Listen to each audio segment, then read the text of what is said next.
It was the postman who noticed it first.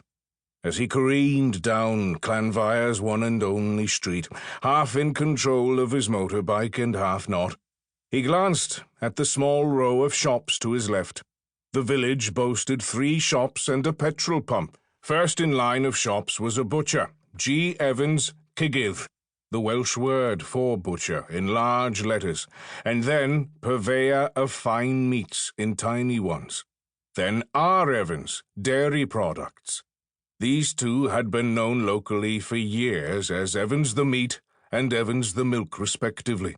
Only the last store in the line, T. Harris, grocer and sub-post office, had spoiled the Evanses' monopoly. But T. Harris was long dead, and his widow had finally given up the unequal struggle of trying to compete with the nearby Tesco's, and had retired to live with her son near London. How she could want to spend her final years among foreigners had been a lively topic of discussion.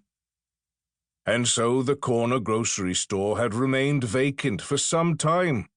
The postman, yet another Evans, naturally nicknamed Evans the Post, had been modernized like most things in North Wales. He now made his deliveries by motorbike, enabling him to cover the outlying farms, as well as the villages of Llanfair and Nant Peris. He had been riding the motorbike for at least a year now, but was no nearer to mastering it. The look of wide-eyed terror in his eyes matched that of the pedestrians who were forced to scramble out of his way. One of them leaped aside now, as Evans the Post turned to stare at what he had just seen, lost control, and almost mounted the pavement. It was Mrs. Powell-Jones, the minister's wife. "Idiot! Fool!" Mrs. Powell-Jones shouted, as she reclaimed her dignity after the leap.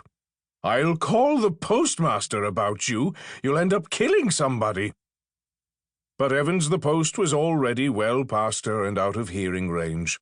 He finally wrestled the bike to a halt, extracted a letter from the mailbag, and loped toward the front door of a whitewashed cottage across the street. Instead of posting the letters through a perfectly good slot, however, he rapped on the door and waited until it was opened. "Letter for you, Mrs. Williams," he said, "from your granddaughter, the one who's studying in London. She loved that jumper you knitted for her, and the bara breathe you made." The round, elderly woman smiled, not unkindly.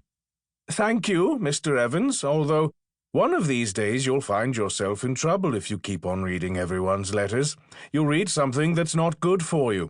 "I don't mean any harm," the man mumbled shyly. "I know you don't. Go on then, off with you, or you'll be late checking into the post office, and that new postmaster will be after you."